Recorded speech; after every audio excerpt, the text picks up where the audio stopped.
What's up, Van Dam fam? Hope you're awesome. I want to talk now about something that I think we should always keep in mind. We don't know everything, and what we do know is only limited to our own perception, okay? So we're taught and we observe, and then everything becomes our pool of knowledge, which we consider to be fact. Now, I don't know if you're aware, but just a few hundred years ago, the world was flat. It was flat. People explored. They could tell, they weren't going over down any hills in the ocean or anything. Hundreds of years before that, the Greeks had explanations for everything that happened. It was deities, gods, goddesses. This was real to them. The sun came up every morning because Helios dragged it across the sky with his chariot. This wasn't just superstitious people, this was fact to everyone that was alive there. The information hasn't changed, only our understanding of it, our perception has changed. So, if you ever heard the expression, perception is reality, keep that in mind. People only know what they know, and then that's fact to them. The limited status quo,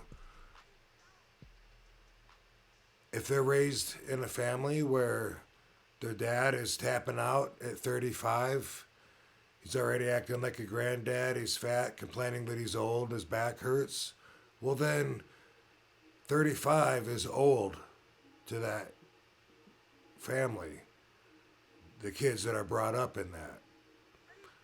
People that are brought up to believe that they have no chance of ever making it out of their shitty living existence. Well, that becomes fact to them too, because after a while, how can you help but accept the way things are around you? Unless, of course, you reprogram yourself. And all it takes is awareness. If you realize that what you're saying is only your perception of the truth, boom, you understand it. Awareness is always key. One of the most ignorant things I ever heard somebody say one time when I was young, insecure about not having a girlfriend at the time, this one dude tells me, girls in Bellevue are easy. Have you ever heard anybody say anything this ignorant? If so, I hope you realize right away that that has to be based on only his experience. What are the chances that he's been with every single girl in Bellevue to make that statement? And when you question people on something like this, they'll back it up. Been with a lot of them. They don't understand because they're limited. Everything is always part of a bigger picture. All right? So that never changes, and as long as you realize that, then you're going to be okay, I think. Now, a lot of people, when I talk about reprogramming, I get it. People like to use this excuse, well, I wasn't brought up that way. So, you can reprogram yourself. I'm not saying that you should. Maybe you're fine. If you're happy with the way everything is, I don't know anybody that doesn't seem room to improve. Well, maybe a couple people come to mind. Impossible people. But anyway, I just want to say you can reprogram yourself if you want to. I mean, none of us were brought up with the thoughts that we have when we're older. Our perception changes.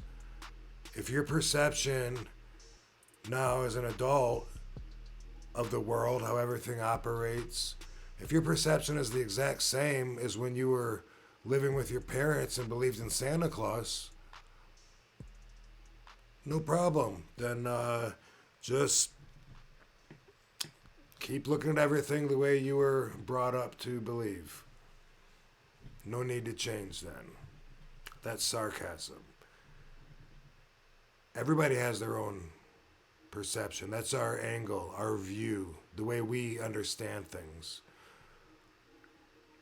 Young wrestlers get into the business with hopes and dreams. They want to make it big.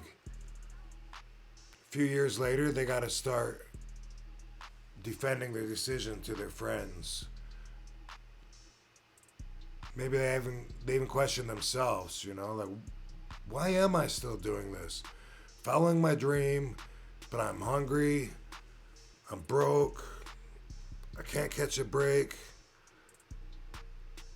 No one else is going to understand because they don't have the same perspective. But to you, you look at being a wrestler and you see something that they don't see. You see opportunity. When you see opportunity in something, that has a lot of value. And only you're going to see it. Chances are other people, they don't get it. Well, look, you're making this much money. You're putting in this much work. Where's it going? Why are you doing it? But you see the opportunity, the hope. That's why you do it. So you got to remind yourself sometimes of why you do things, Okay. We lost Scott Hall recently, R.I.P. Scott. I never really had a close relationship with Scott. I ran into him here and there, crossed paths many times over the years, had a few conversations. The last time I remember talking to Scott Hall was the most, I believe, that I've talked to him. We were in England a couple years ago. For the Love of Wrestling was the name of the event. It was a good event. It was one of those where all the boys stayed at the same hotel, hung out at the bar afterwards. Nash, Bischoff, man, there was so many of the guys there. But at a point, Scott and I are sitting beside each other. Scott's like, Robbie, we've never really bonded and sat and had a beer together. You're right, we haven't. He says, man, Robbie, you could be making so much. Oh, listen to me. I don't know where he's going. He seems passionate about whatever he's talking about. You could be making like so much more money, man. Oh, dude, you could be crushing it, Robbie. Not sure why he called me Robbie. Sometimes people do. I said, what are you talking about, dude? What? Oh, man, you're the whole fucking show. And I'm just saying, like, man, you could be getting so much money, like doing things like this. I'm like, well, I'm here. I'm here because it's right, The reason I'm here is because of the money. It met my standards. What? Oh, no, you could be making so much money. I said, dude, what? I wasn't part of NWO. I wasn't main eventing huge record-breaking sellout arenas. No, that doesn't matter, though. You're still doing it, though. What are you saying, Scott? You could just be getting so much money out of this guy right here. Right now, you've been making so much more. Do you know how much I'm making? No, but it doesn't matter. How can that not matter? How can what you don't know not affect what you're saying? You're saying that I could be making more. More than what? More than I am, regardless of what I'm getting paid?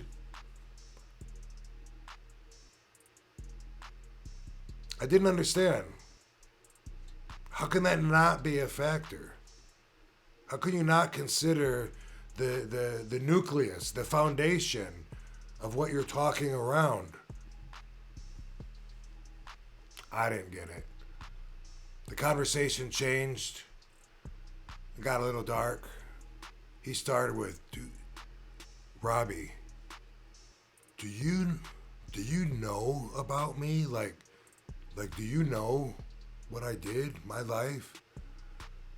Well, I'm not going to get into the whole conversation there. I don't think it's necessarily important to make my point.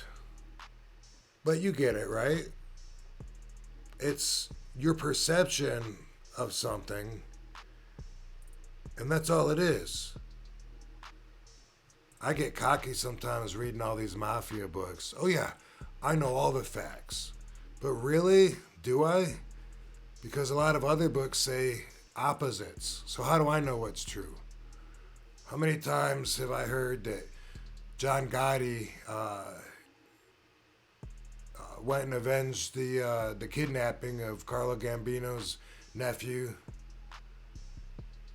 Manny Gambino?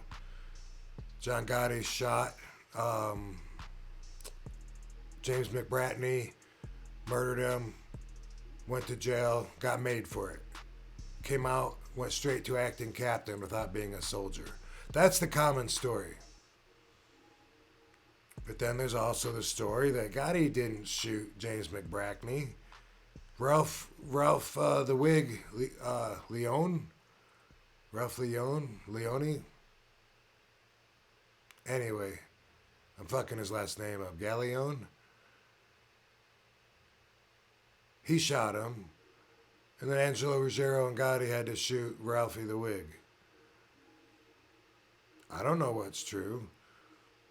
And then there's other stories that the death of James McBratney had nothing to do with Manny Gambino.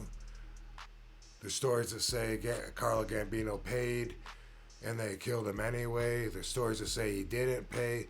The thing is, we read something and it has to be true, right? It was in a book. No.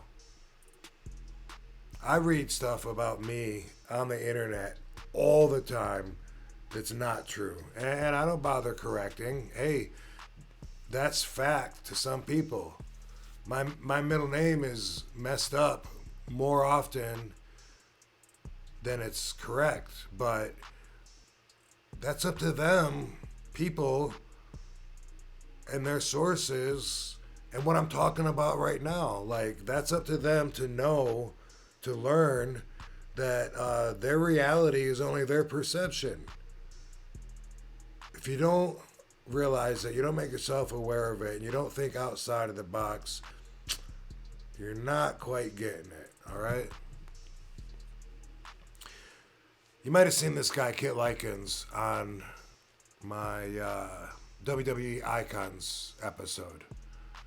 I also told the first half of this story on my Instagram, if you follow me there, at The Real RVD. Let me try and get you there. These episodes are long enough. Kit Lykens got me into kickboxing when I was young, probably like 15 or so. Me and my buddies knocked on his door. He had a ring in his yard. We talked about this on Headstrong too. Kit invites us in. We're training with him and his kickboxers. I get into kickboxing. I'm wrestling and kickboxing, paying my dues, setting the ring up, setting chairs up at shows. This was all before I got trained by the original Sheik professionally. I was doing good. I was working my way up. I was excited, and I was really pushing Kit for more shows, more shows. When's our next booking? What's happening? I had the good fortune of having a yard, and Kit needed a place to store his ring. That was like a dream come true for me. I had a boxing ring in my yard, which I wrestled, kickboxed, boxed, anything. Every day I was in that ring learning. People would drive by, they still remember honking their horn, seeing the ring in my backyard, and I was out there following my dreams, learning what I could. Kid wasn't calling me back. I don't know what happened. He was gone for a while. I started getting a little bit offended, a little hurt. I started training with all the other dojos, martial arts studios in Battle Creek. There was the Battle Creek Budokan that taught 3 arts, the Kellogg Community College, Todd Tatami's Taekwondo. That's about all we had at the time. But I was inviting everybody to come over and spar. I started talking to people about booking shows. I go to places that we had already had shows, and I didn't know why Kid didn't go back there. And I talked to the owners of the places and say, hey, yeah, you know, let's book a show. I thought I was a promoter already at 17 or whatever I was at this time. Kit had 1 loss on his record. No, 2 losses. He was the world middleweight champ, and one of his losses was a guy that was kind of local. He was in Coldwater, named Terry Gay. One time, me and Dango were at the Lakeview Square Mall. We see this dude with a super tease karate jacket. Whoa, dude, what's that? We love karate. Started talking to him. This is Terry Gay. Invites us to his dojo. Now we crank it up. We're sparring 90%. His students are experienced, bigger adults. We'd go at it. We would go in there and we would be hitting hard, kicking hard. The only thing that made our sparring different than an actual competitive match was if we thought we really caught somebody or they needed a second, we'd give it to them. Bam! Oh, shit. You all right? Okay, good. Bam, bam, bam. Just keep going. It was really rough. I learned a lot. I got really good. My head got really big.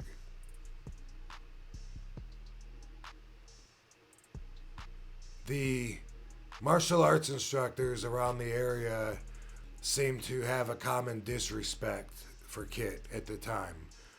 You know, shit talking,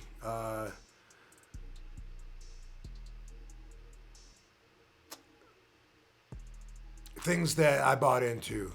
You know, they would talk about, they would question his legitimacy, and some people said that he would train with a bunch of kids and beat him up so they'd be scared of him and be impressed by him. There was just a lot of little things, and I was gullible and young, and my perception of Kit became this other person than the guy that was actually helping me that I knew.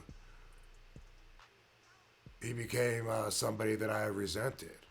And plus, one time when I was on his property, I found a stash of hidden marijuana. Oh, marijuana is drugs. Only bad people have drugs. Well, I thought that I had everything set. I'm talking to a few venues, booking some shows coming up, got some dates. I'm going to book some fighters, putting together my own card. One day, these people show up out of nowhere. They come in my backyard and they start taking the ring apart. Whoa, whoa, whoa. What the fuck? Kit sent us. I'm sending you now. Get the fuck out of my yard. I'm paraphrasing. But I kicked him out.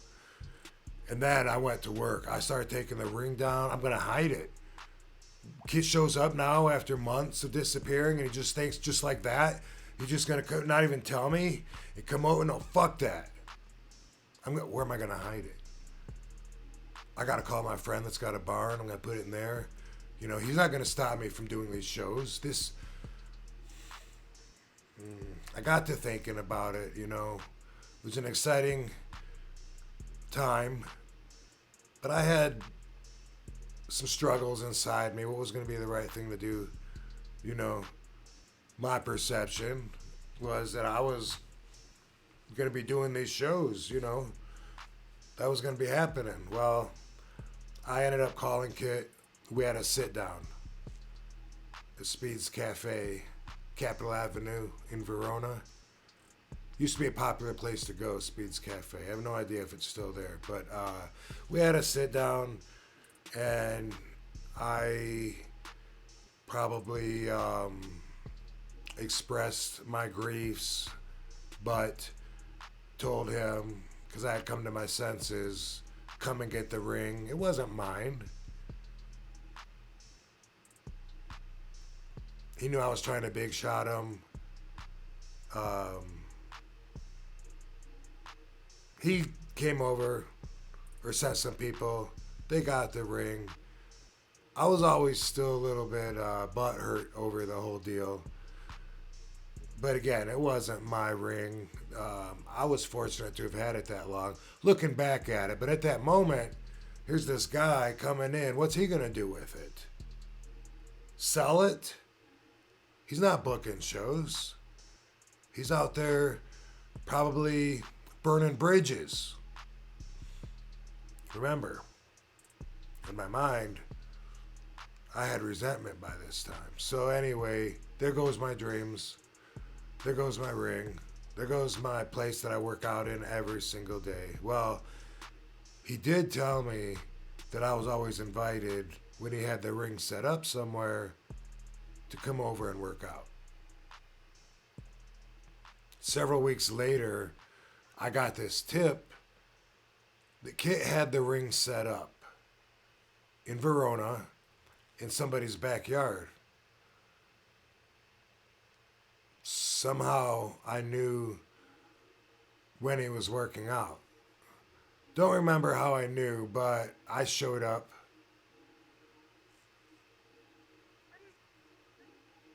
And I had score settling on my mind.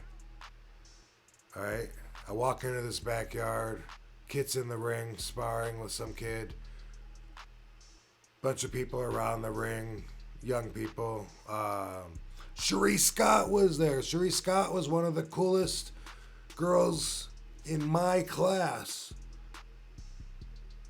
What is he doing hanging out with Cherie Scott? Come on, man. That's not cool. How old is this dude? I was anti-Kit. I showed up with an attitude everybody could see. Everyone could feel my vibe. Kit stopped what he was doing and said, "Rob, you wanna get in the ring?" Yes, I do. This is my big shot. I got in the ring. It's like, yeah, let's see. Let me show Kit what I've learned by sparring with Terry Gay for the last several months, by cranking it up, by training at the Battle Creek Budokan, by doing all this sparring. Let me show Kit all the experience that I've gotten while he's been gone doing God knows what. That's what I thought at the time. So I got in the ring, put on the 16-ounce gloves. That's what we wore at the time. And boom, let's go at it, right? Kid always told me to hold my gloves up and just look over the tops of my gloves at my opponent, right? So he's doing the same thing. He's got his gloves up like this, right? We come in. Now I learned to throw a pretty quick jab. Bam, right? So I just boom, bam. He puts his hands up. I threw an inside crescent kick. Like a windshield wiper, it pulls his gloves right off of his face and exposes him. Bam, bam, bam. He puts his gloves back up. Inside crescent kick. My foot hooks his gloves, pulls him right down. Bam, bam, bam. I'm hitting him hard and fast, backing him up to the ropes. He puts his gloves back up a third time. I go to throw the kick. He goes, "Hold it!" The whole world stops for a second. I start to put my gloves down. Bam! He sucker punched me. Boom! He took the moment. You don't come into my ring with that attitude. You have something in your mind going on, and you do not bring that energy into here. Whoa, kid, I don't know what you're talking about, bro. I'm just trying to work out. Hey, bullshit. You come in here with that. You get out right now, or if you want, take the gloves off and we'll fight right now. Okay. Well, now he's calling me out. Is he calling my bluff? Am I bluffing? Nah. I do want to fight him.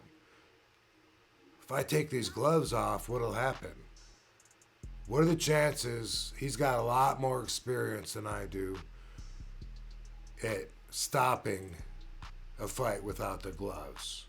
Sticking a thumb in my eye, biting, whatever. Dirty fighting. I mean, right now, at this moment, I just whipped his ass. And in front of everybody. I'm the winner right now. That was the reality to my perception. I felt like I was champion right then. I thought about it. Do I want to go, do I want to double down? Double or nothing? No, I'm good. Thanks for the workout. I took the gloves off, had this big smile on my face, and scooted out of the ring and went home. Yes! On the whole way in the car. I was like, yes, that was awesome. That was great. Now, to me, that was always my moment when I stood up to the teacher. I surpassed the teacher in my mind. And I was happy, you know. Perception is reality. You couldn't tell me anything different. I knew that at that moment. That's what happened. RVD's the victor. Now, I'm sure if you talk to Kit, he would have had a different reality. He would have had a different perception. Although I've talked to him since then, and he agrees with my story and how it happened. But there's always more than one story. There's always different versions. And I just want to reiterate, everything is part of a bigger picture. When you do acting, you know that when you're in a scene, that people came from a different place to get there to that scene. Something was happening right before the camera went on, and it goes on to happen afterwards. And you make that in your mind real. That's the way life is. Anyway, I'm not saying you should reprogram yourself, but I'm saying you can.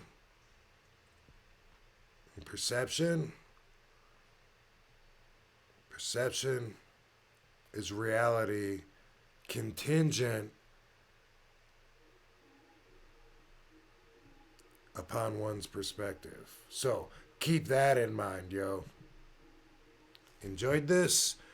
Let's keep it going. Keep the comments going in the comment section. Keep the conversation going, whatever.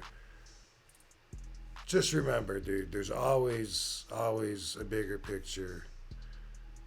And what you know isn't the whole thing. You know?